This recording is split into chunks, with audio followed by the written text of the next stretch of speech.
Welcome to Beyond Referrals, the podcast exploring how trust, growth, and client relationships in financial services are evolving in the digital and AI age. I'm your host, Emily Armstrong. Let's dive in.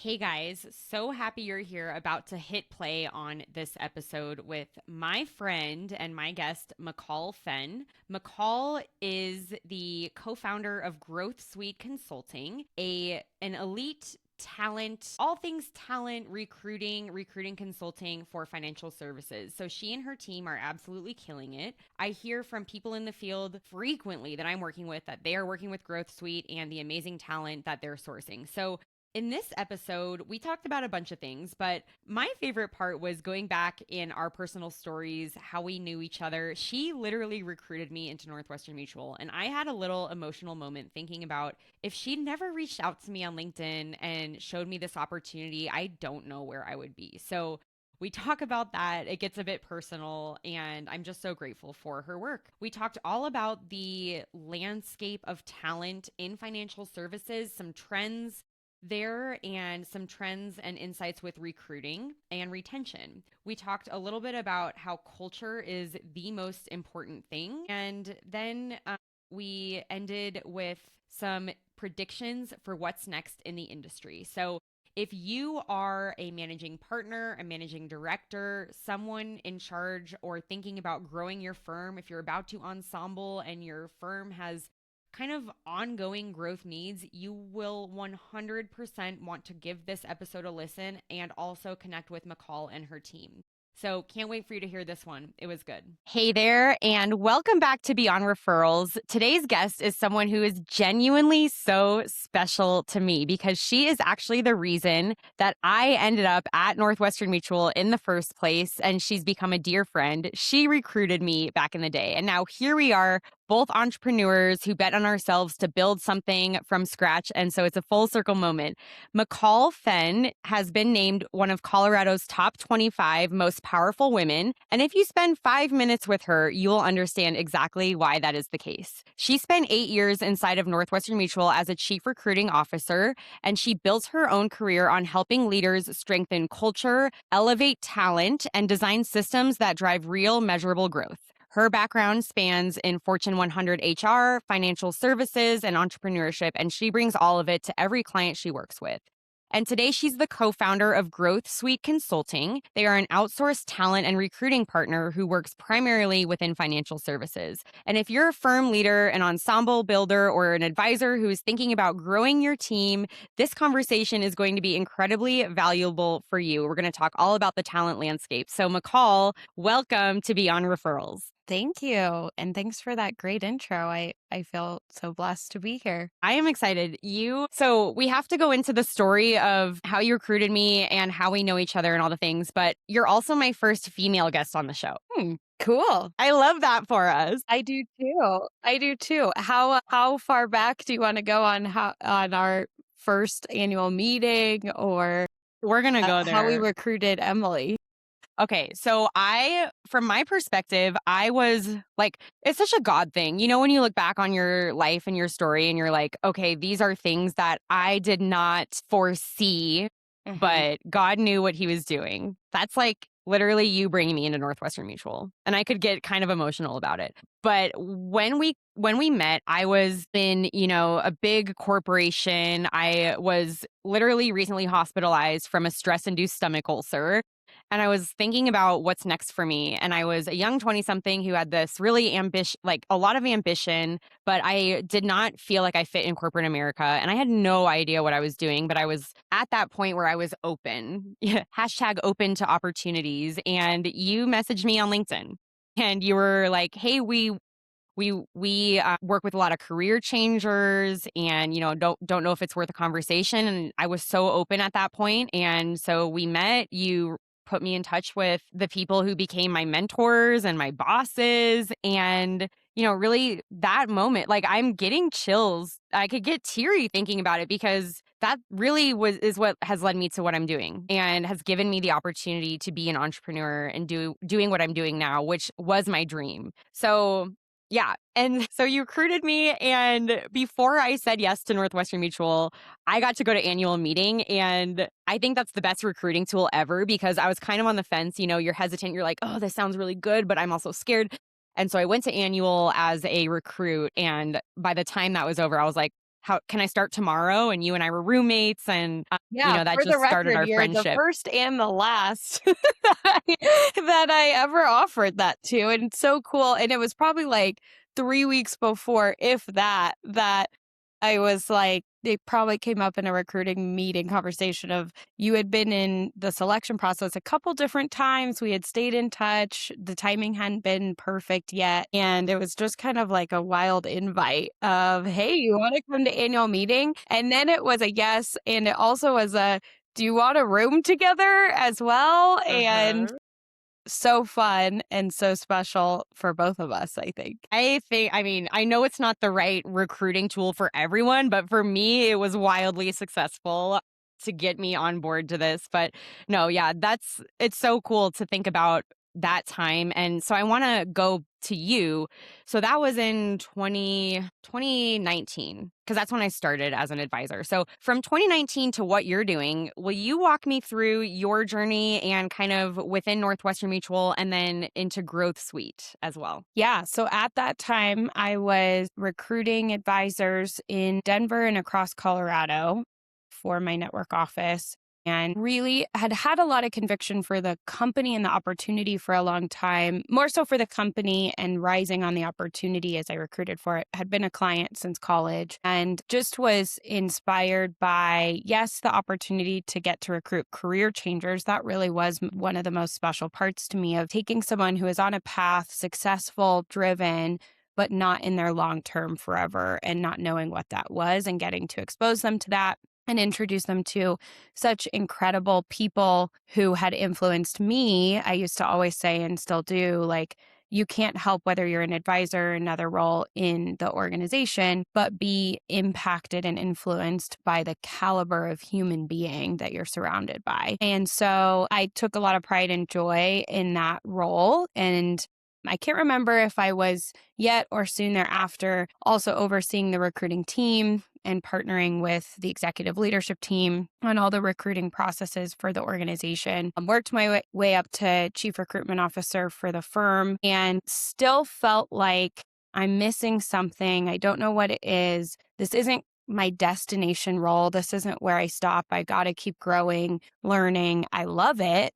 And I need to keep exploring and digging into what I want to do next. And I was given the opportunity to join a women's leadership program that at the time Home Office sponsored. And one of the very first activities was the second main activity. First one was putting together your family tree and reflecting on where you came from and what shaped you into who you are, or it's called a tree of life, but part of it was your family experiences, decisions you had made, and super powerful experience of like, how did I get to where I am and what formed and shaped into the human I am today. Then the second big project and exercise was writing a 10-year vision. And we got the opportunity to work with a vision coach, a sponsor from the program the year before who had done the same exercise. And it was really in depth. It took 2 to 3 months, if I remember correctly, to go through this whole process. You write it, you come back to it, you edit it, you add to it, you get feedback, you go to your board of directors. And so that it really becomes this living and breathing tool that you learn a ton from putting together. And it's still something that I look back on at least once a year. I kind of purposefully wait long enough that I'll forget a lot of what's on it. And then it's kind of special to go back and be like, oh my gosh, so much of this has come to fruition. And two big things as I worked my way back from thinking 10 years out, which felt like super overwhelming, Really hard to way too do. far. I had to start like one step at a time. And so I went I think I started in the middle, funny enough, like 3 years out. And then I worked that into, okay, what does that mean for the next year and the year after that? And then how does that translate into 5 years, 10 years if I do follow that path? And for me, the two biggest short-term things were one, becoming a business owner, had recruited them. Many of them over the years was inspired by people taking the leap and getting out of their comfort zone to get on their long-term path, and felt like that's been something for me since, I don't know, college, maybe before, that I had said, I want to do that someday. Attracted to all the same things any entrepreneur is, of the flexibility and the ownership and the leadership and all these things that are so special that come along with that opportunity. And I had no good enough reason why not to do that sooner than later. I was in my upper 20s, in a stable relationship, financially doing well, no kids yet. I figure, well, life isn't going to get simpler. It won't get easier. Great time. Yeah. Yeah. And so why not now? Why not take action on this now? And it inspired me to do that. And then the second thing was living abroad for more than a vacation. I had wanted to study abroad in college and had decided not to for financial reasons. And because of that, I was able to graduate early, which saved me even more money and allowed me to start working sooner. And so I didn't regret doing that. It set me up really well as a young adult, but it also meant that I did not go live abroad. And so I had said, well, I'll just go get to work right after school, make some money, save some money, and then when I can afford it, then I'll go live abroad. Naturally, hadn't done that, had just continued to work and hadn't had a gap, and I never felt like I had actually enough money to do that. And so decided, okay, well, if I'm going to start a business that feels like a pretty important permanent thing, that I want to travel beforehand. And so through that exercise, I took action on both and had some meaningful conversations with my existing leaders, resigned from my full-time position, and my fiance at the time and I went and traveled through Middle and South America for a few months. During that time, I wanted to find some contract work and be able to do something super part-time and flexible. Again, the financial piece was important to me. So how could I make a little bit of money, not spend a lot of my savings, and pay for at least a chunk of this travel while still getting to enjoy this really cool life experience? And that prompted me to reach out to my now business partner, who I had heard through the NM grapevine and then gotten to meet just twice, once in person and once virtual, and knew that she had started GrowthSuite. And so a couple of her first clients were common connections of mine. And so I reached out to her with all of that. I just came out and said all of those things and where I was headed and what question marks I still had. And short story, do you need help on a contract basis with your business? And she said, yes, absolutely. And I've been wanting a business partner and I haven't found the right person yet. And so we should talk about that a little bit more. And so we took the next few months to kind of try each other out, get to know each other, expose me to the business, and see if it might be in line for both of us to take a leap like that. I had actually planned to become a financial advisor when I returned. That was what I had envisioned doing. And this totally threw me. I questioned it for a little while just because I thought I had decided. I felt a little wishy-washy, and ultimately just determined the opportunity to partner with her, to join an already very successful organization with some infrastructure, but with the opportunity to make a huge impact on it, was something I just couldn't pass by. So starting in spring of 2023, when I returned, we officially partnered, and fast forward to today, we have a team of 23 spread out across the US and do both recruiting and consulting work. And we can get into that a little bit more if it makes sense later on. But yeah, that's where we are today. I remember when you were about to go on that travel adventure of yours, and a few things that's going through my head right now. So you had said you really enjoyed the quality of people that this organization and this opportunity attracts, and I think that that's the biggest thing. That's what attracted me to this too.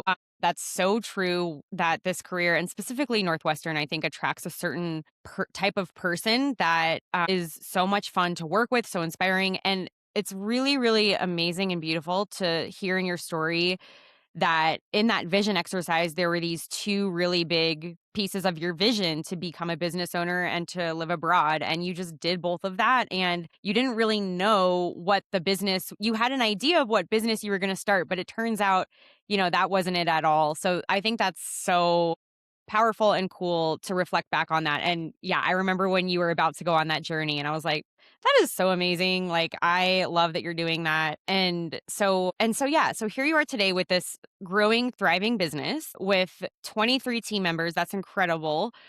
Anyone listening who does not know Growth Suite or knows you a bit but doesn't know the full capability of your services, can you explain a bit of what your business does and who you're working with, what you're delivering, and then we'll talk talent trends after that. Yeah.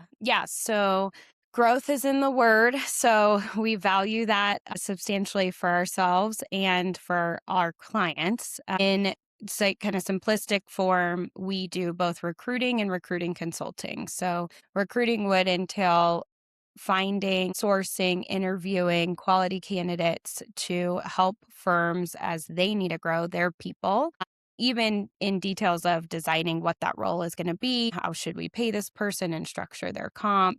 To how should we design a really amazing selection process that showcases how great our firm is and our value proposition and helps us attract the right people. On the consulting side, we teach firms how to recruit at a higher level themselves. So we're their coach, we're their teacher, we're full of resources and systems that we know work from having done this both a long time individually, but the combined experience in our team is insane.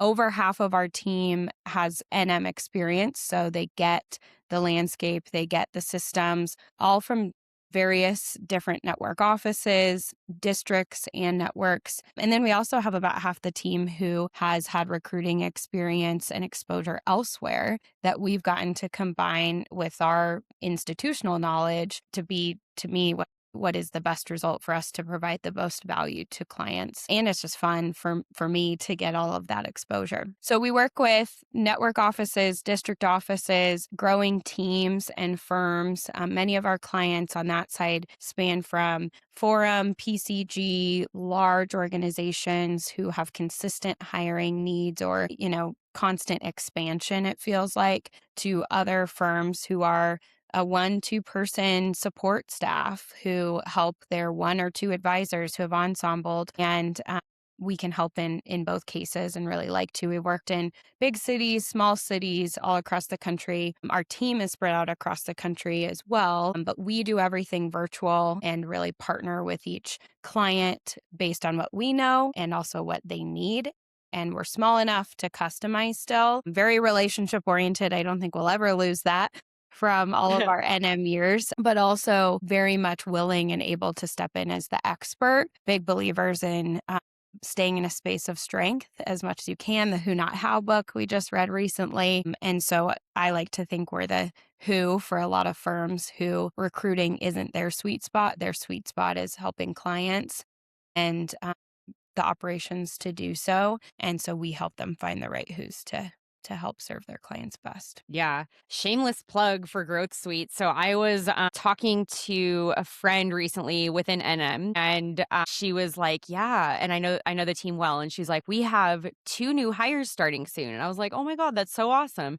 And she goes, yeah, we were only going to hire 1. We were only looking for 1 service advisor, but we worked with McCall and Growth Suite and they found us 4 amazing candidates. And I went to the boss and I said, I need 2. And so we made 2 offers and they literally started yesterday. So I think that's just, obviously you have the institutional knowledge, you have the connections and everything.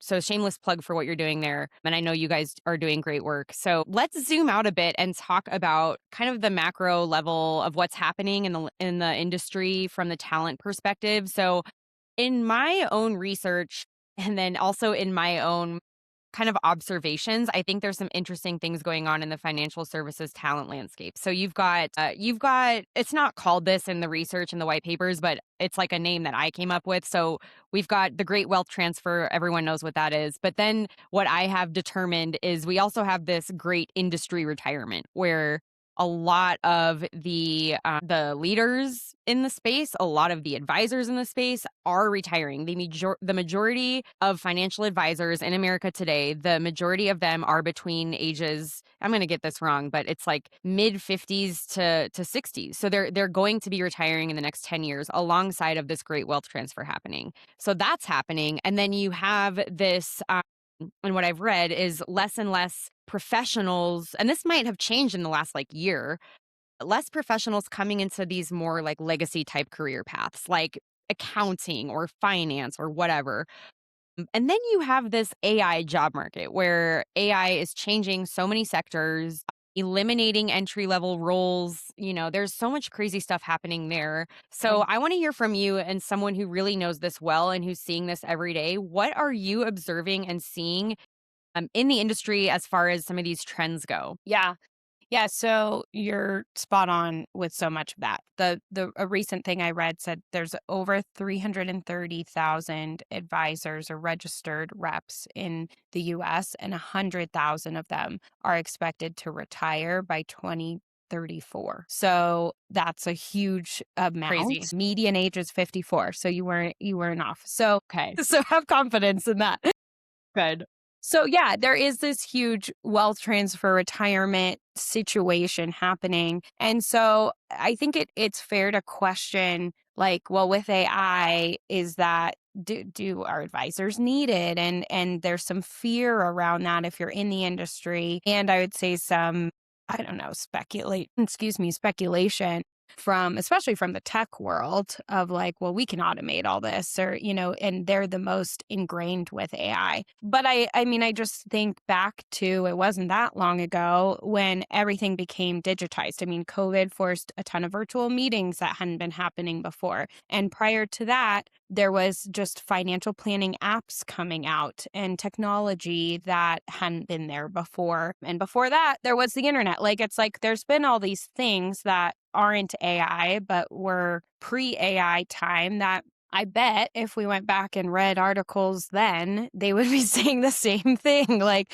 well, who's going to need an advisor after all of this technology and ease? But nothing has changed with the need for, in a service world, I fully believe that you have to have the relationship. And even with the strides we've seen in AI, even in the last couple months, is it pretty good? Yeah, it's pretty good, but it still isn't here having a conversation with us live, listening to things about your family and your career and your job and your living situation and fears you may have around your marriage or your, like, there's just so much there that, like, AI, I just cannot see it accounting for. And so how that translates into the career, I think no doubt our advisors needed.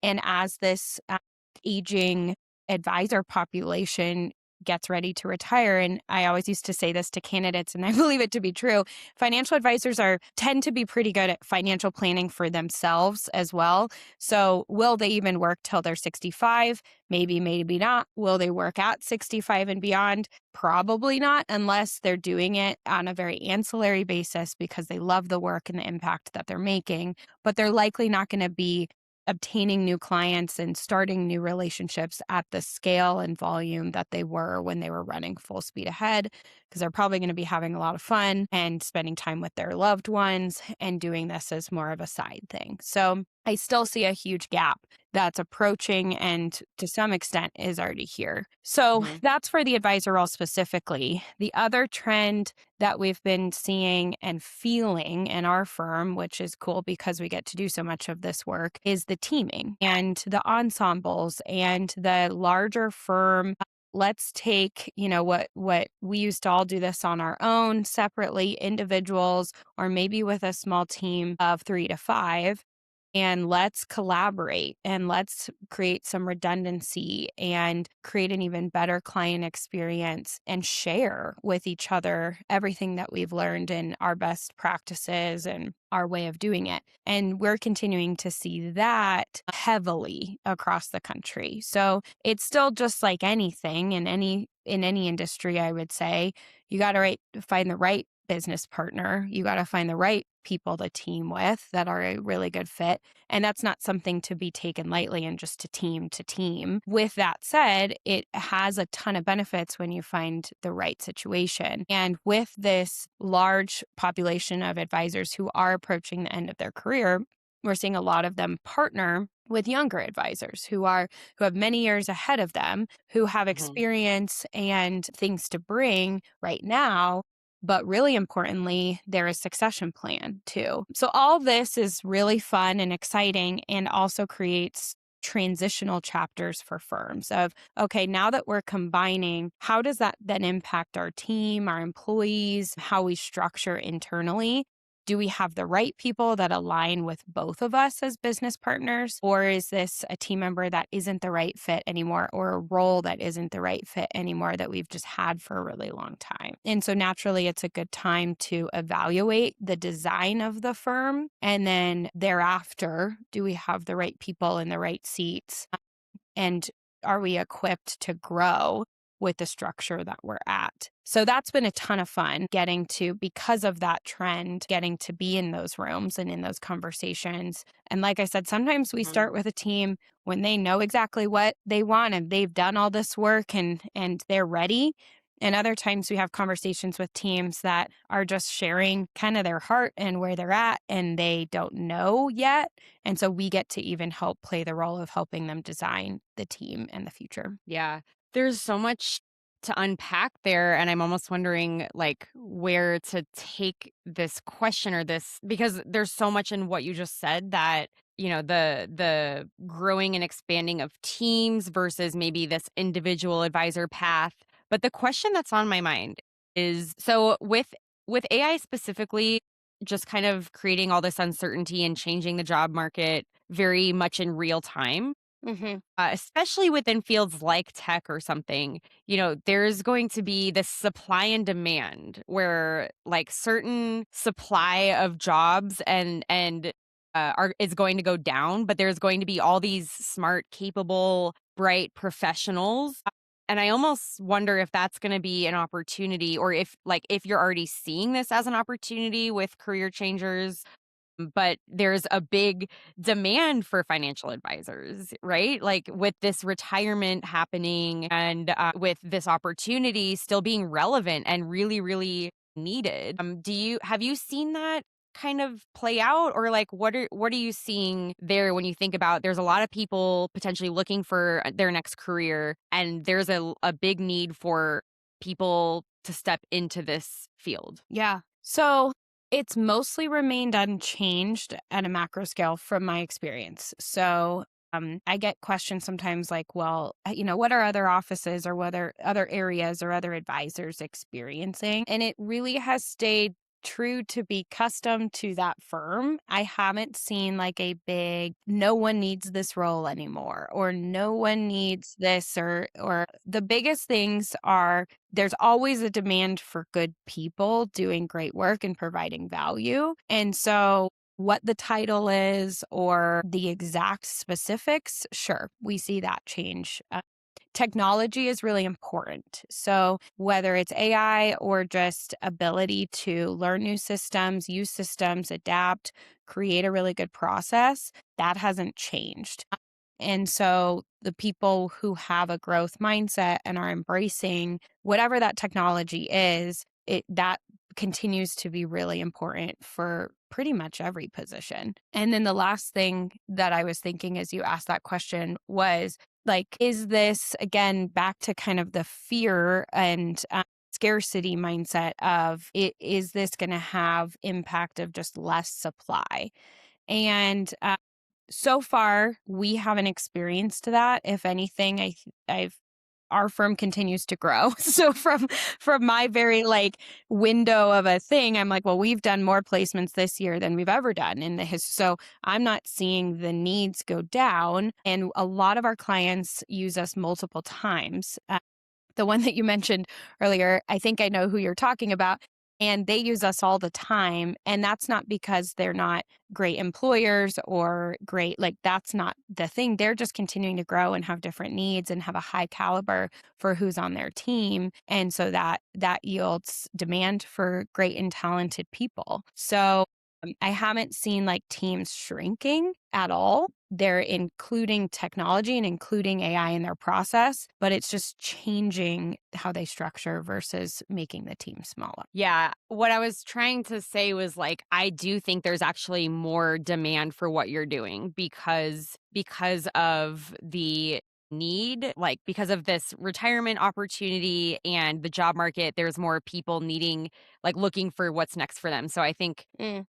and I think this is such a fantastic career. So, like, going off of that, what do you see makes what's competitive now? Like, what do these candidates, these rock star team members or advisors, like, how is it different now than it was when you recruited me? Even like that was 7 years ago. Yeah. What what do people want? What makes them say yes? What are they excited about? What's Yeah. the opportunity you're selling, basically? Yeah. Yeah. Good question. The thing that comes to mind first is culture. We are Hmm. selling the opportunity to plug into an organization that has great people, great processes, and that a candidate is going to have a great experience at whatever that means. So that could mean plugging into a production focused team and having that infrastructure. That could mean becoming an advisor in a district or a network office that has a great culture and resources, but they don't want to do whatever they're going to do alone or have to just figure it out. They want resources, they want support, they want fun,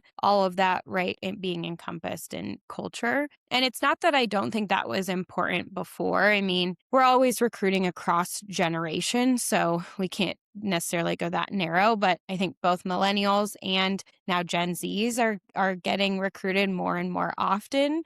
Again, not all the time, but that's even more important to them having gone through college during COVID with being on their phone and social media. They tend to actually struggle more with what that in-person connection looks like and learning that, but they're craving it. And so in any job description or initial conversation with a candidate, we always include the culture and what makes this team special versus jumping into here's the requirements, here's the qualifications, here's the day-to-day tasks. Like they're not going to care as much about that as we always lead with this is the experience and the people that you would be surrounded by if this is the right fit. Did you learn that from being an NM or like leading with culture as the opportunity? Where did you learn that? Because I think that's really strong. Where did I learn that?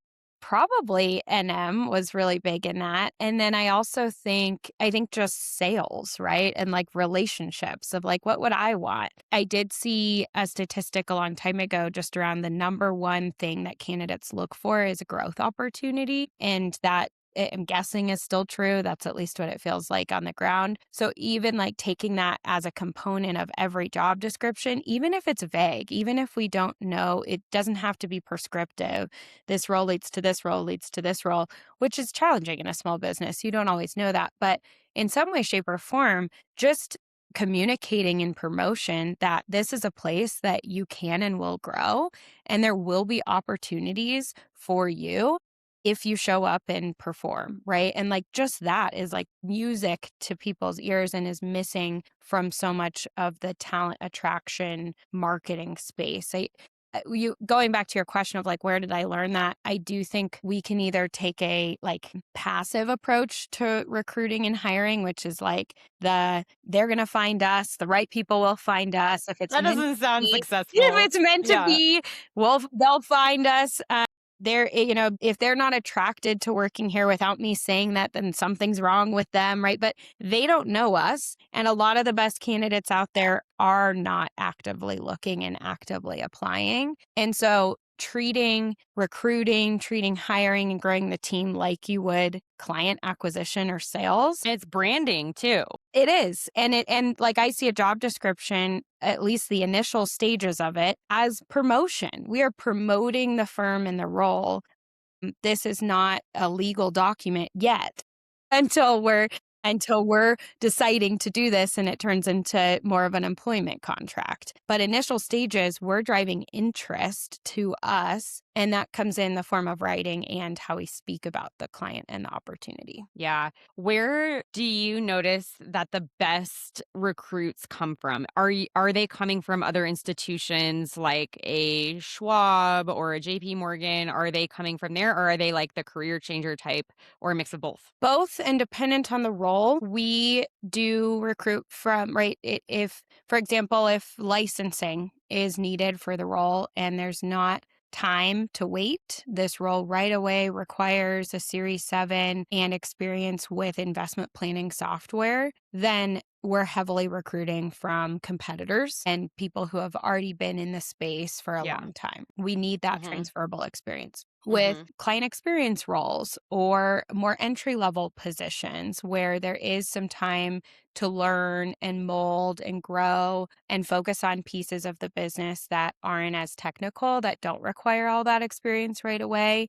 Then we love to hire career changers with the intangibles and the soft skills and the predictive index patterns and the motivation and things that come with career changers potentially, and people who haven't found this industry yet. So for every position we put together as part of our initial intake fact finder with the client, we ask a whole bunch of questions. I think usually it's way more than people expect, and we catch people off guard with things that they don't know how to answer. Probably things you are asking them, Emily, like what makes you different? What's your values? What's your identity? Going back to how we incorporate that in the job description, it also helps us create an ideal candidate profile of who's going to fit best in this role and with this team. And then we put that together for every search that we do.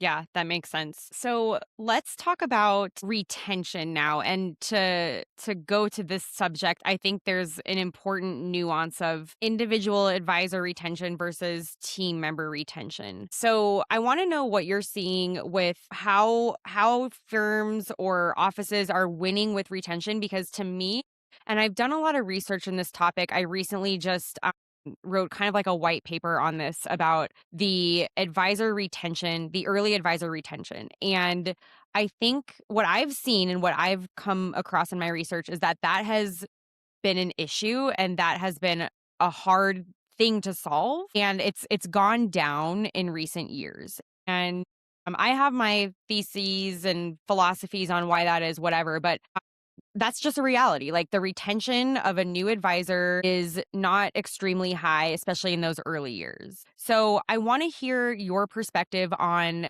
that, why or how to win with that, how to make that better.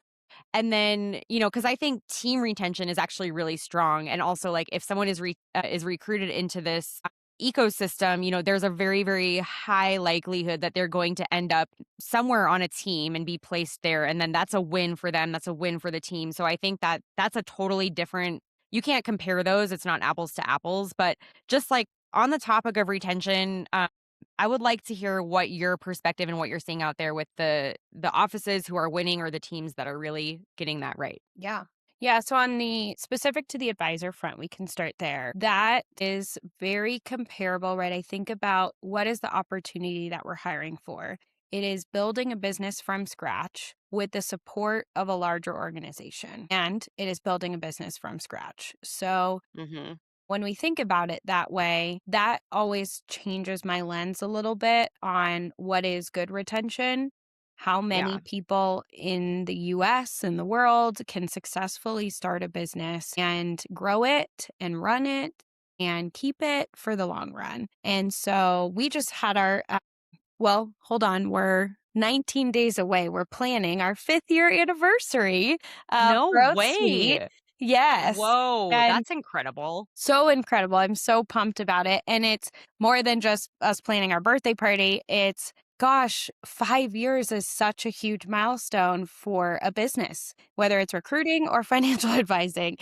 It's huge, Mhm. it's monumental. And so I'm like, well, how did we get here? And would everyone get here? And the reality is, not everyone will. And so, if we can be honest with ourselves, we ought be honest with candidates. How do you know who is going to make that 5 year and beyond? You don't, is the reality. With that said, bringing on just anyone is also not the right approach. Well, we don't know who it's going to be, so we'll just give anyone the chance and see who Anyone sticks. who will say yes, yes. Yeah, exactly. What does that do, right? That erodes the culture, that erodes the quality of the opportunity. That makes it, I think about like adding headwinds to someone who is on the path to succeed, yet is sitting next to someone who isn't showing up in that way, and it's distracting. And we can say, well, own your stuff and all of that, but at the end of the day, I am a true believer that as leaders of an office, we do have to have a high bar for who we bring in and who we let into that culture and protect it fiercely and Mhm. let people go with dignity, keyword, and not let things just like sit there and impact and erode the others who are on a great path. So I think there's a high responsibility to handle that with care. And at the same time, it's impossible to predict the future. So there are absolutely advisors that if I were to bet money early on that would be here in the long run, I wouldn't, based on how they showed up, based on how I experienced them in training or after. And they transformed into who they are today. And there's other people who fit an ideal, everything we want, A plus recruit to add to our roster in our office. And it was disappointing outcome. And that could be because they either were good talkers and didn't have the gumption behind it, or because something happened in their life, or Mhm. something none of us could foresee. Neither of those kind of two extremes of just there wasn't alignment that this was the opportunity forever. But I know that they took from it learnings and experience into whatever they did next and were better for it. Different industry, maybe not being same industry, but not being a business owner anymore, or just something else. Even I've had recruits go back into what they were doing before, feel it being way more successful because they got this new perspective and learning. So I do believe everyone is better off for doing it. And it's impossible to know for any of us how that's going to end up, because that's kind of the mystery of life, or a God thing, Mhm. as you said, right? So then looking at team. So team works for an advisor. They are a W-2 employee 9 times out of 10, or a contractor, sure. But in that case, we won't get into that. They're kind of independent anyway. So they are on a team as an employee. And so we see those retention rates be more similar to any U2 role, which the last numbers I saw, and this may have updated, was 2 to 4 years retention. And so in a way that's good, that's better, but in a Yeah, that way seems good. it's not bad. And if you think of it as like 2 to 4 years of value to your firm, value to your clients, value to their life and their family, not bad. And it's not typically forever. We don't see as many team members as this industry, I think, once saw. They've worked for me for 15 years, for 20 years, for 25 years. And again, that's not necessarily bad, in that if it's not the right role anymore, it's not the business need anymore, is that too long? I don't have the answer to like what the right number is, but we do see it be more similar to a W-2 position, or is what a W-2 position is in other industries. We don't see people hardly ever stay in that position until they retire. Whereas an advisor, right, as long as they make it through those first few years, we see that all the time. So it's just a Yeah. different way to look at each one and what is good based on the priority and the timing in their life. Something you said was really, really that's a light bulb for me going off. Like, recruiting into the advisor opportunity, you're recruiting someone to be a business owner, and the rate of failure is just naturally so much higher than other things. And so I think that's a really helpful perspective to have. Okay, that's really, really good. And then, yeah, I think what's interesting too is these 60 or 50-year-olds, right, who are about to retire, like they have stayed in this career so long for like 30 years, decades and decades, and now that's just not exactly how the world works. So I think it's good to have this new like generational perspective on it, and they're both very different. So that's really helpful for me to see them as separate. Okay. Do you have a few minutes to do some quick lightning round with me? Yeah, let's do it. Okay. I feel like we only scratched the surface. We'll have to do a part 2 sometime. There's 47 minutes of the surface. That's pretty good. That's Yeah. pretty good. Yeah. So, what is the best piece of advice that you have ever ignored? What is the best piece of advice that I have ever ignored? Work less. Love it. Yeah. Oh, that's funny. Well, that's why you have the business that you do, It right? is. And it's also becoming advice that I'm starting to listen to more as we're building a family and life stage and business stage. And so I am excited for that next chapter. Good. Oh my gosh. Well, I'm a big advocate for work-life balance. What is the biggest recruiting myth in financial services in your opinion? Biggest recruiting myth.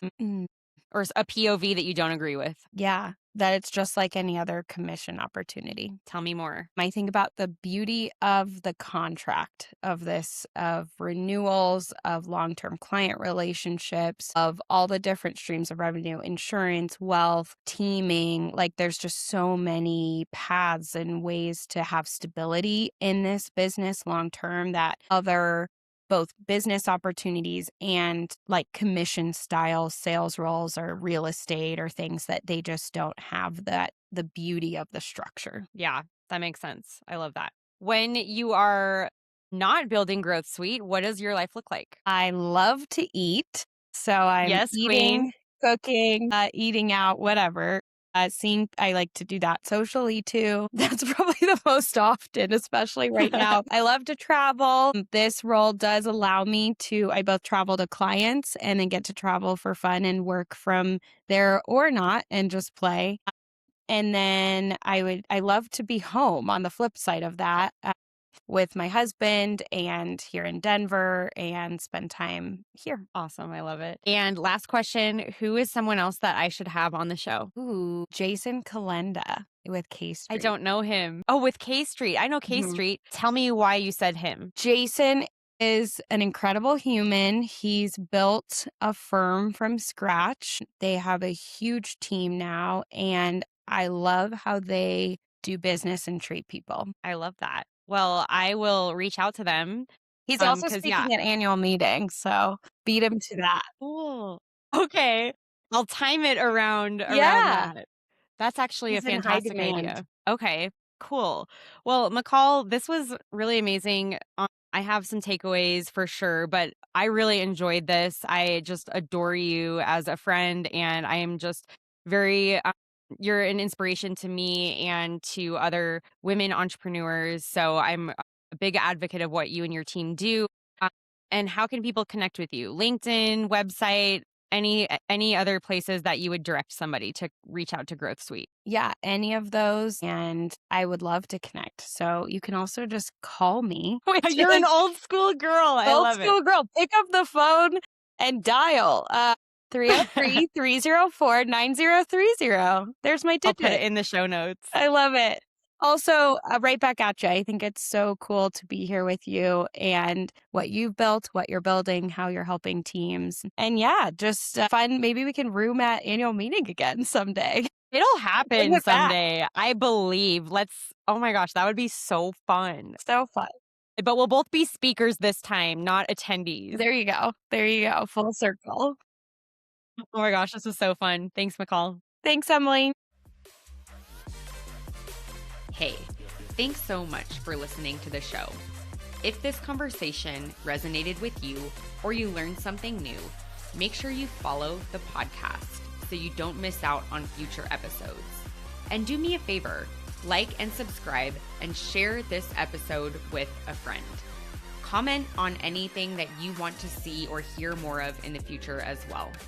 You can also stay connected by subscribing to the Wonder Weekly newsletter and connect with me, Emily, on LinkedIn at Emily Armstrong or Instagram, Emily Armstrong 2.0 for more insights on building modern client service firms. Until next time, keep on adapting, modernizing, and growing beyond referrals.